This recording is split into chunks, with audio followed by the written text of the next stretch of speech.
If you're getting ready to do your holiday shopping at Sephora, Nike, or Neiman Marcus, make sure you head to Rakuten first. Rakuten helps you save big on whatever you're buying for the holidays. Getting gifts for friends and family?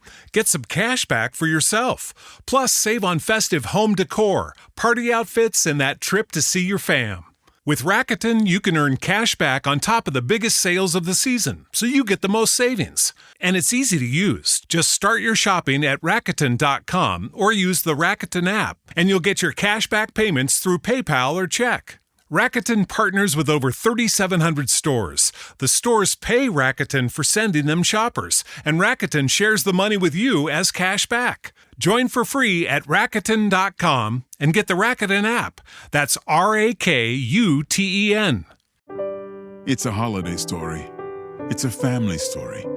It's a story of thousands of twinkling lights and countless memories. A story of crackling fireplaces and candlelight Christmas evenings, where the sounds of sleigh bells and carols echo all around. It's a story of peace and togetherness, of glittering ornaments, fragrant wreaths, and wide-eyed wonder. It's the enchanting story of a beloved tradition at America's largest home, with 250 magnificently decorated rooms, each with its own stories to tell. But all this can't begin to tell the full story of Christmas at Biltmore. Come walk in the footsteps of the Vanderbilt family and immerse yourself in a winter wonderland of endless holiday delights. Because as wondrous as the story of Christmas at Biltmore may be, it can never be complete without you. Plan your visit at Biltmore.com. They say you have 3 names. The one you inherit from your family, the one your parents gave you, and the one you make for yourself. So create the brand of you. Find the job you've always dreamed of and make it yours by going to Irish Jobs, Ireland's online recruitment platform. Take control of your career. Visit irishjobs.ie and move up to the next level you. Irish Jobs. Make a name for yourself.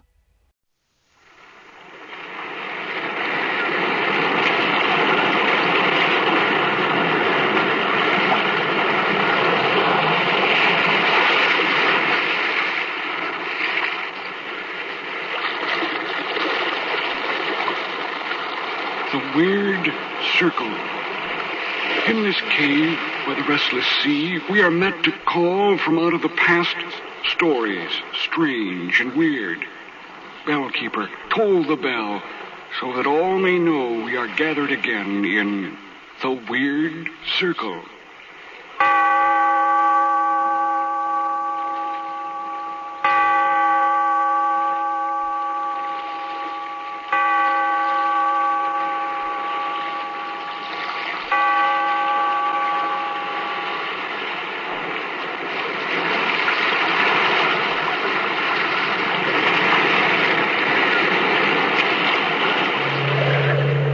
We are met in this cave by the restless sea to reveal the horror in man's mind.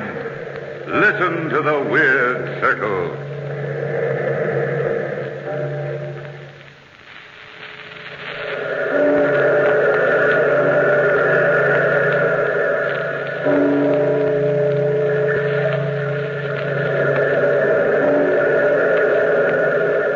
Out of the past, phantoms of a world gone by speak again the immortal tale, the murder of the little pig.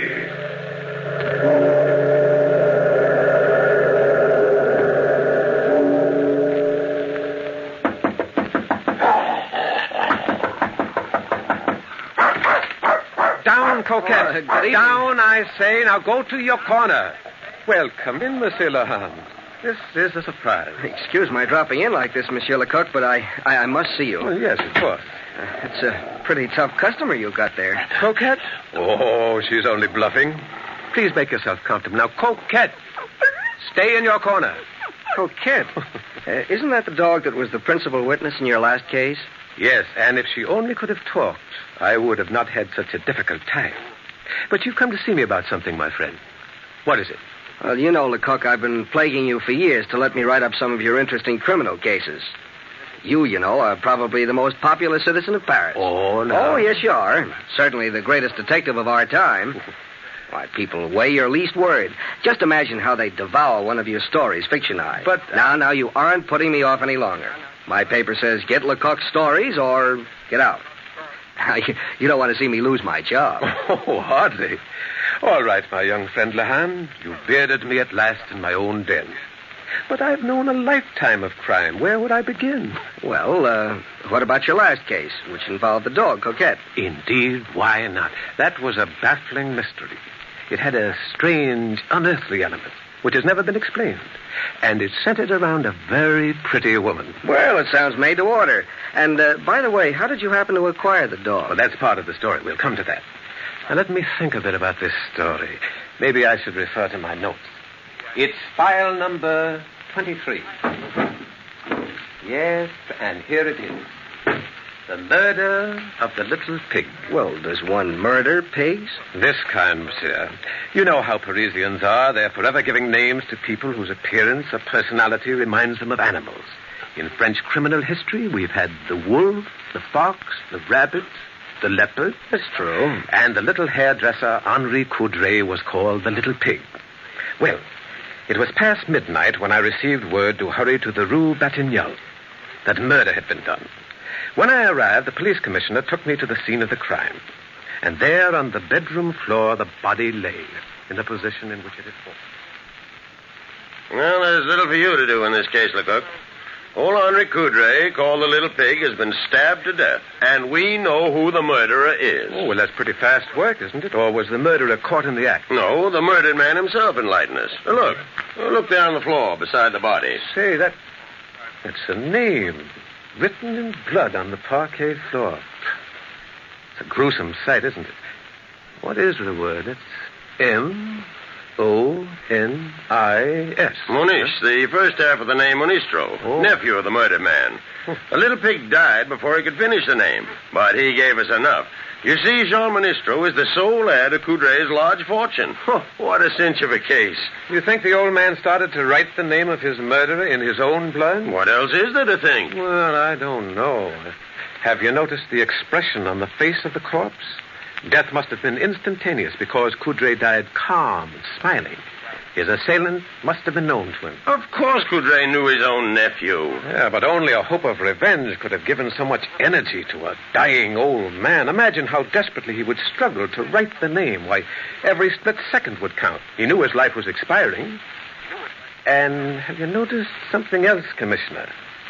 The name is written on the right side of the body. And written with the forefinger of the right hand. Oh, come now, Lecoq. This is a simple case. Don't try to make something complicated out of you. I'll convince you. I want you to hear the testimony of the caretaker. Oh, Jacques. Jacques, come in here a minute. Yes, monsieur. Now, will you tell Monsieur Lecoq what happened last evening? Oh, yes, monsieur. Gladly. It was about 9 o'clock when the Little Pig's nephew, Jean Monistro, came to see his uncle. Mm-hmm. Did you see Monistro face to face?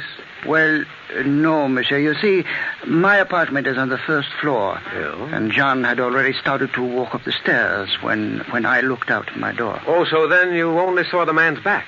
Well, yes, monsieur. But he had on a suit I had seen Jean wear time and time again. If I did not see his face, I did see his little black dog, Coquette. Our chief witness, Lecoq, is the little black dog. For it was he who witnessed the murder. But tell me, Jacques, exactly what happened. Well, monsieur, nothing really happened. I saw Jean going upstairs and the dog Coquette tagging along behind. Mm-hmm. That was at 9 o'clock. And then at about 9:30... I'm a great one to look at my watch, monsieur. At 9:30... I heard the entrance door open, and I saw Jean Monistro leave the building with the dog. Commissioner, what time do you fix the murder? Between 9:15 and 9:30. Mm-hmm. Well, Jacques, did you see Jean Monistro's face as he left the house? Well, no, monsieur. I only saw his back. But I would swear it was Jean, all right. There's no doubt it was Jean Monistro who killed his uncle to get his inheritance. I've ordered my men to arrest Monistro. Yes. Commissioner, have you observed that the night table is on the left side of the bed? And there's a newspaper dropped to the left of that chair. And an empty wine glass on the left of the desk. Oh, go home and go to bed, Lecoq. I'm not going to let you make a mystery out of this plain, simple case. I know, but I can't reconcile the peaceful, smiling expression on the face of the corpse with that writing on the floor in blood. I feel in my bones that Jean Ministro is innocent. Yeah, come in. Commissioner, we've arrested Jean Ministro. Have any trouble with him? No, monsieur. Ministro has confessed to the crime. Well, I left the scene of the crime with my opinion unchanged. Though indeed my face should have been red, what with my innocent Jean confessing. And the first witnesses I examined only strengthened the state's case to establish his guilt. Really? Yes. I talked first to Marie, wife of Jacques, the caretaker. Marie, I believe, was an habitual eavesdropper. In any case, 3 days before the murder, Jean and his wife Clara called on the little pig Coudray, and listening in the hall, Marie overheard the uncle say... So you visit your old uncle in the middle of the week, huh? Never heard of such a thing. Now, don't tell me you're getting so fond of me that you can't wait until your usual Sunday visit. We've come to see you about something special, dear Uncle Henri. Not that we don't want to see you at any time. Well, you don't say. You'd ever expressed yourselves in such affectionate terms before. You must want something. Well, out with it. Out with it. My friends are waiting for me at the cafe for my usual glass of wine and game of cards. I can't keep them waiting all night. Well, you see, Uncle, business is not going very well with me. How can you run a jewelry business, Uncle, without plenty of stock? Jean simply can't design and make decent pieces. Yes, I don't have enough stock on hand, not enough variety in jewels, and not enough general equipment. And now I have a chance to buy a jeweler's stock at the Palais Royal for 100,000 francs. 100,000 francs? Yes. That's a very great deal of money, Jean. Took me many years to save that much money. But you wouldn't miss it, Uncle, and it'll put Jean on his feet. On his feet? Or on his head? I'm not really concerned where Jean finds himself, my dear Clara. After my death, you two may throw away my money as you see fit. But until death closes these eyes, I intend to keep my money and enjoy it. Yes, all of it. No wonder you're called the little pig. Clara, hold your temper. Why should I? At last I'm going to tell him what I really think of him. You were even more beautiful, Madame Clara, when you were angry. But you should watch your words. I just might take it into my head to leave all my lovely money to a foundation for stray cats. I don't care what you do with it. The money will do us no good when we're too old to enjoy it. We need 100,000 francs now. Now! Oh, come, Clara. It's no use. Jean is wise, Clara. I couldn't even part with the 100,000 francs I've worked so hard to earn. Worked so hard to earn. All Paris knows how you earned your fortune. Clara. The rich, silly women whose hair you dressed talked too much, didn't they? I told you enough so that you could find out more. And you blackmailed them one after the other. You blackmailed them. Oh, Uncle, don't pay any attention to Clara. You know how impulsive she is. She doesn't know what she's saying. I'm too old to hold grudges. I'll come now. My friends at the cafe are waiting. Good night, children. Good night. Watch the stairs. The hall is dark. Pig. You little pig. Oh, Marie. You nearly tripped me. What are you doing out here in the hall? Oh, merely cleaning up, madame. This time of night. What do you take me for?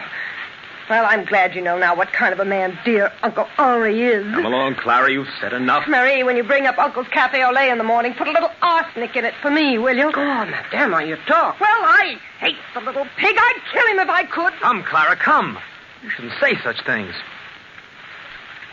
Well, Marie's story made my theory of Jean's innocence seem very weak indeed. Oh, I should think so. Still, I insisted that when Jean left his uncle's house that night, he was not as yet a man driven to murder. Why, Jean wasn't even angry. Mm-hmm. He was not temperamentally the type to murder in cold blood. I say. But Lahan, early in the morning after the murder, a surprise witness brought the guillotine even nearer to Jean Ministro. A well-dressed matron, Madame Dupont, told us this story. On the day previous, at some 10 hours or so before the crime, Madame Dupont went to Jean Ministro's shop in the Rue Vivienne. Good morning, Madame Dupont. Good morning, Monsieur Ministro. I am returning the bracelet. Oh, is there anything wrong? I thought I had repaired it very skillfully. This is not the bracelet I brought to you, monsieur. You have substituted paste for my genuine stones. Oh, I've done no such thing. I'll let you look at them through my glass. But I see you are right. Well, these are substitutes. Oh, I swear to you, madame, I don't know how it happened. I don't know what to say. Perhaps your wife will know what to say. What do you mean by that, madame? Your wife was in the shop yesterday when I called for the bracelet. I thought she acted very strangely. She avoided looking at me and was eager for me to leave. She is not a good thief, monsieur. But I can't believe that Clara would do such a thing. Well, if you didn't remove the stones, monsieur, who else except your wife had the opportunity? No one. Clara knows the work well enough to make the substitutions herself. Yeah. Oh, I see it all. Poor Clara's been worried half sick. We need money, and my uncle refused to help us. Clara did this thing for me. You love your wife very much, don't you, monsieur? Oh, yes, very much, madame. I swear I'll get the jewels back for you. Please don't go to the police. Why do you think I've come to you, monsieur? I could have gone at once to the police. But I am a sentimental woman, and I have eyes in my head. One doesn't often see a man so much in love with his wife. Oh, then you will promise to wait a little? I'll get the jewels back for you. But what if she's already sold them? What if she spent the money? Can you buy such valuable jewels? Don't worry, madame. I'll get the money. I'll get it somehow.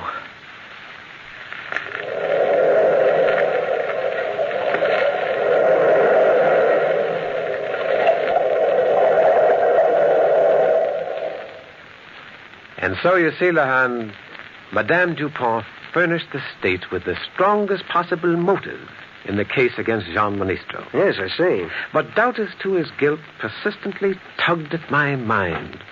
It was still early morning, and Jean had not been examined since his confession on the previous night. I wanted to get to him before he became exhausted and confused with the questions of others. I found Jean sullen in his cell and unwilling to talk. I have nothing to say, monsieur. I've confessed. What more do you want? But why did you confess, Jean? That's a queer question. I guess the answer is I'm a man who doesn't know how to hold out. I hadn't gotten away with a murder, I think... Jean, where did you buy the revolver you used? I had it in my possession a long time. Years, I guess. What did you do with it after you killed your uncle? I threw it into the Seine. Your little black dog, Coquette, misses you, Jean. She won't eat. I wish I could have her here with me. She was a one-man dog. Coquette followed me everywhere. Please go now, monsieur. I've no more to say to you. I left Jean now convinced that he was innocent. But where in all Paris would I find the guilty one? I decided next to go to the Rue Vivienne and call on Madame Clara. What can I do for you, monsieur? No one is here. I mean to say, poor monsieur is away, and madame is just leaving. Well, who are you, young woman? Sybil, madame's maid. Now, if you wish to leave an order, or if you wish to buy anything... I'm not here to buy, mademoiselle. I am Lecoq of the police department. Oh. I must speak to Madame Ministro. Oh, my goodness, monsieur. Right away. Madame. I'm right here, Sybil. I heard what the gentleman said. Down, Coquette. Go back. Go back in the room. Take him with you. Come along, Coquette. Like a good dog. Well, you have a very good watchdog, madame. Jewelers keep good watchdogs, monsieur. Does your dog never make up to strangers? No, never. Coquette really only likes my husband. Why are you here? I heard you say you're from the police department. Yes. Here is my identification. I see. Well, perhaps you know I received a summons to appear at court this afternoon for examination. I must leave in a few moments. Yes, I know, but I wanted to speak to you before you left. Oh? Do you think your husband is innocent, madame? I'm sure of it. Jean couldn't kill a fly. So it has seemed to me. Jean is not the type to kill even a fly. But you know that your husband has confessed. I'm sure that Jean is convinced that I killed his uncle. He knew how I hated Uncle Henri. And then I did something foolish, monsieur. Oh? We needed money, and I borrowed some jewels. I believe that Jean found it out. But he didn't know that I still have the jewels, and I'm going to give them back to Madame Dupont. I'm sure he thought I was desperate, that I'd sold the jewels, spent the money, and then got frightened and killed his uncle, whom I hated, so that we could get the inheritance. You have your husband's reasoning pretty well figured out, haven't you, madame? Oh, but I know Jean so well. Did you kill his uncle? No, monsieur. And I have 3 witnesses that I was home that night. It was hot, and I asked 3 neighbor ladies in to have ice cream with me. They were here from 9 o'clock till after 10. Well, if you have 3 witnesses, you have indeed a perfect alibi. But where was your husband at that time?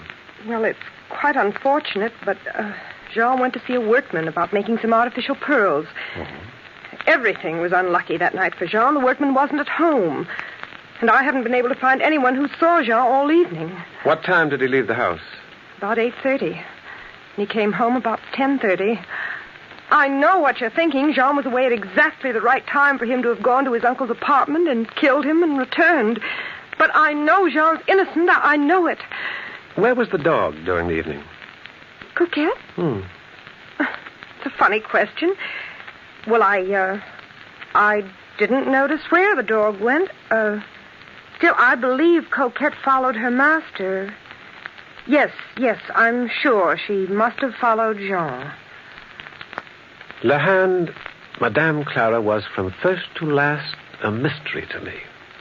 When I left the shop, I decided to question Madame Clara's neighbors and find out what they thought of her. They talked readily. A pretty woman, but extravagant. Madame Clara has admirers, lots of admirers. I don't know anything about her. Madame is discreet. She drove her husband to the crime, that's what I think. Yes, she had lots of admirers, but who can say one thing wrong about her? And while talking to Madame Clara's neighbors, the idea came to me, which I was sure would put me on the trail I was seeking. Well, what was that? I had already seen Madame leave the house, so I knew I could find the maid, Sybil, alone when I returned to the shop. Oh, Monsieur, Madame has left. Oh, well, that's unfortunate. Madame gave me the name of a friend of hers, and I've lost the card it was written on. Now, a bright girl like you wouldn't be so careless, would you, Sybil? Oh, Monsieur, you have a good memory. You remembered my name. Yes, I couldn't easily forget. The name goes with such a pretty face. Oh, Monsieur, now you joke with me. No, Sybil, I'm entirely sincere before such youthful charm. Oh. And I can see how bright you are, too. I'll bet you can tell me the name of that gentleman. You know, he's the only man beside Monsieur Monistro himself, the only other person the dog Coquette would follow. Oh, you mean Monsieur Victor? Exactly, Victor. How silly of me to forget such a simple name. And his address was... Oh, let me think. Oh, Rue Doré, number 23. It's not far from here. Yes, of course. It's hard to account for the affections of animals, isn't it? Now, Coquette is unfriendly to everyone, so I'm told, to everyone outside the immediate family, and yet she's so friendly with Monsieur Victor that she would actually follow him. Oh, well, you see, Monsieur Victor used to own Coquette, but he gave her as a present to Madame and Monsieur Ministro because they needed a watchdog. Oh, but Coquette still loves her former master. She often visits him. Well, that's a quaint habit, isn't it? But I suppose the Ministros must lock up the dog so she doesn't go off visiting at night. No, they don't bother to lock her up if they're staying home. No? Coquette often runs over to Monsieur Victor's after supper, around 7, and doesn't come back before 10. That is, if she can get out. Now, this week, Coquette's been a regular gadabout. She's been over to Monsieur Victor's every single night. I knew before I was out of the Rue Vivienne the course of action I would take. It was bold, but it would save weeks of investigation. As you know, Lahand, it's in my character to take risks, and when I'm near the solution of a case, I'm inclined to be dramatic. Yes, I know. And especially in a case like this, where the evidence is purely circumstantial. Well, it took 3 days to study the house and the habits of Monsieur Victor, and to make other careful preparations. But it was an uncanny and strange circumstance that finally turned the case. On the 4th night, according to plan, Monsieur Victor was kept out very late. When he reached his apartment, he went to bed promptly and then to sleep very quickly, for he had been drinking a great deal of wine. But presently, Monsieur Victor was awakened by a voice, by an unforgettable voice. Monsieur Victor, wake up. Wake up, Monsieur Victor. Who are you? You know who I am well enough. I am André Coudray, the old man you murdered. Go away. Go away, little pig. Leave me in peace. Why do you come every night like this? Why do you stand there and look at me like that with that ghastly smile and the cut in your throat? Don't go away, go away. No, monsieur. It's no good hiding your head. I will come back and come back until I have driven you out of your mind. But what do you want? What do you want? Why did you kill me? Any man has a right to know why he was killed. If I tell you, will you go away? Will you promise never to come back? Yes, I promise. Now, tell me, and I will stay quite silently dead. All right. All right, I'll tell you. I love Clara. I dressed like Jean, took the dog Coquette to your house and killed you. And now Jean will go to the guillotine. Clara will inherit your money, and in time we shall be married. I killed 3 birds with 1 stone. Got rid of you, and Jean and Clara will have your money. Very clever, Monsieur Victor. And you wrote part of Jean's last name in my blood on the floor, didn't you? Yes, that finished it. Now go back. Go back to your grave and stay there. All right, men, grab him. Go. You're under arrest, Louis Victor. No. Danton, turn up the light. There's no use stopping him. What is this? Take that gun away from me. All right, now he's handcuffed. Well, Danton, that was a very good performance. Well, thank you, Lecoq. It was a pleasure. Who is that man? He's the image of André Coudray. This is Philippe Danton from the Comédie Française. How do you Very do? good actor. How do you do? Well rehearsed and perfectly made up. You know, I'm almost ashamed to work this ancient trick, having an actor pretend to be a ghost. But it did work. Oh, don't boast, Monsieur Lecoq. You had little to do with the success of your trick. The little pig André Coudray made your trick work. Are you trying to tell me that a dead man helped us? I believe he did. What? For the last 3 nights, I've dreamt a vivid dream, the same dream each night. I dreamt that André Coudray stood at the foot of my bed exactly as I saw this actor. Coudray did not speak in my dream, but when I heard his voice tonight, I was not surprised. I believe my dream had come true, that the apparition was really there, and that André Coudray wanted to know why I'd killed him, that if I told him, he would go and leave me in peace. What? Are you really telling me the truth, that you actually dreamed of seeing Henri Coudray as you saw the actor Danton tonight? Oh, what reason do I have to lie? You've got my confession now. It was not you, but the little pig André Coudray who trapped me. And so, Monsieur Lehane, that is my file number 23. Do you think it will give you a good story? Good story? It's amazing. Oh, by the way, you haven't told me how you came by the dog, Coquette. Oh. Coquette, come here. You may leave your corner now. Come here, girl. Jean Ministre was so grateful to me for releasing him from facing the guillotine that he insisted on giving me his dearest possession, Coquette. She's a fine little dog. Yes. You know, I'm afraid I'd make a poor detective. I lost sight of some of your clues. Now, what made you so sure that Jean Ministro was innocent? Well, sometimes the things that are not seen are near enough to put the eyes out. Yeah. You remember how I had observed that the night table, water, wine glass, and so on were all at the left side for convenience? Mm-hmm. But the letters we found on the floor, M-O-N-I-S, were at the right of the body, written with the right hand. Well, I later confirmed my first impression that Coudray was left-handed. And besides, the police commissioner had greeted me with the information that Coudray had been stabbed. But later, I asked Jean in his cell what he had done with the revolver, and he answered that he had thrown it into the river Seine. Well, I suppose Clara was convicted as Victor's accomplice, wasn't she? No, we suspected her, but suspicions are not proof. She denied knowing of Victor's affection for her, and we could get absolutely nothing against her. But always I have wondered, was Clara merely a clever, discreet woman and a good actress? Was she Victor's accomplice? What do you think?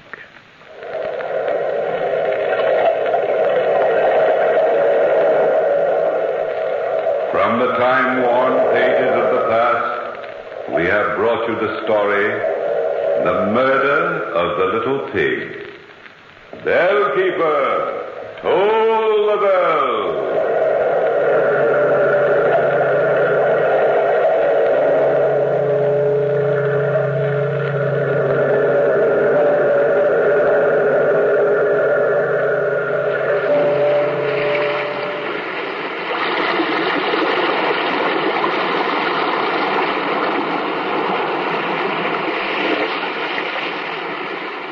From the time-worn pages of the past, we have heard another immortal tale in The Weird Circle. Bellkeeper, toll the bell.